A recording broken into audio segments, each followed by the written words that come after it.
Hi there. I want to invite you to a very special moment where I had a sit down with one of my spiritual fathers, mentors, and main influences in my life, Brother David Hogan. And he has spent the last 40 years of his life pouring into the indigenous people groups of Mexico. They have seen phenomenal miracles, signs, and wonders, but not just that, a generational legacy of sons that have raised sons that have raised sons. It's a perfect model and example of a lot of the content that I've written in my Legacy book series and that we're doing with our Legacy Academy.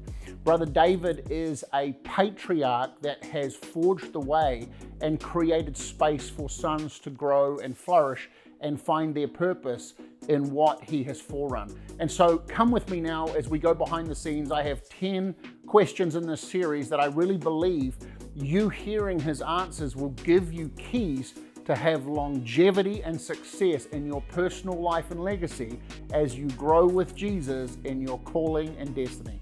Let's go now. Brother David, you have farms and you grow crops and herds and things like that. And you understand more than maybe most about what sowing looks like for a harvest. And really, a lot of the times, that's what it looks like in our lives. The way we prepare today really starts to show fruit in a few years' time in our lives. We start seeing certain things that we've fought for or made decisions on today start to really show the blossom of that fruit or that harvest in our personal lives in 2-3 years' time. For the person watching right now, what advice could you give them on how to prepare their life personally for the next few years of their life? Well, I'm what's considered a dinosaur nowadays because I believe in the logistics of the Bible. Okay, so that makes me right there a threat to all the new influence. Well, the new influence is wrong. Well, that's why we're coming to you. Well, it is in some ways.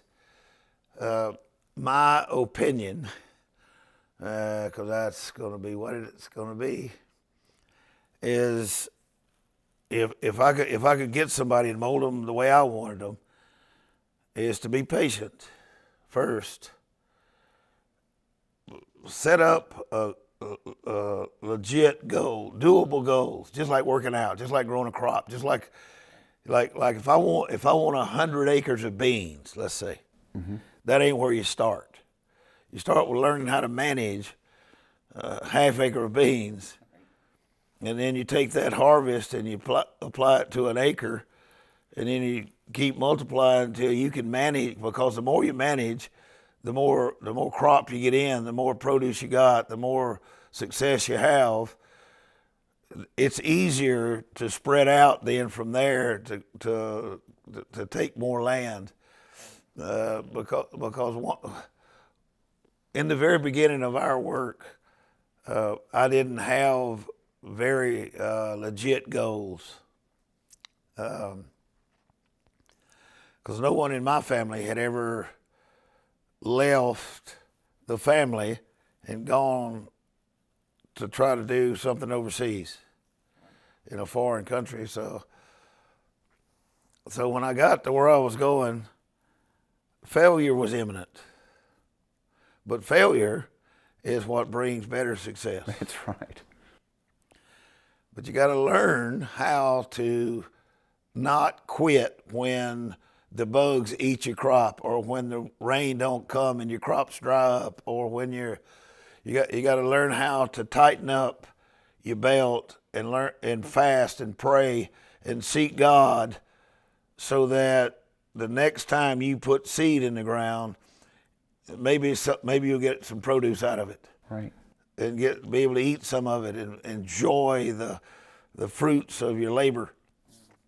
And for me, I don't know. I'm an 8th generation preacher, and I was not taught how to heal the sick. Even 8th generation preacher, I was not taught how to raise the dead, cast out demons, cleanse the lepers. I was not taught how to be successful with money. Mm-hmm.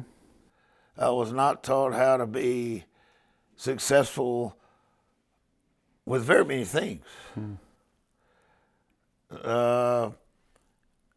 But what I want people to be successful. Yeah. Like we just had a scenario just now where I was in this meeting with some pretty wealthy people, and they were talking to my son-in-law instead of me because they wanted in the next generation what they're wanting to sow, and I get it, it's all right. And so my son-in-law says, he was a little nervous about them talking more directly to him than me when I'm still leading the work. But I told him, dude, that's my goal. My goal is y'all. Right. And if we can somehow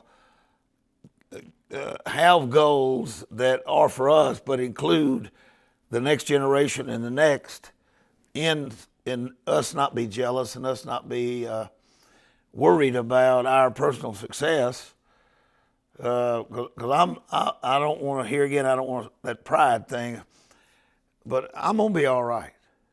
Right. I can do this. But getting somebody else to be successful is what my hands want now. Right. I want somebody else to be able to glean from what we've done in the prayer and the fasting and the longevity with the marriage and the money and the souls and the harvest. I want that to become naturally a transition as to who they are. That's what I would say, that you need to learn how to do that and not be jealous, not be, when somebody starts getting traction, throw some more sand down so they can get some more traction. Right. Let them go. Because if you're associated with them winning, you're reaping benefits as well by somebody around you getting traction. And so I would really suggest setting some legit goals that can be accomplished, because the more times you accomplish a goal, I can work out or in crops or in cows or hogs or anything else. Right. Which includes the gospel. Like, set you a goal of getting one person saved. If you're real timid, one a year.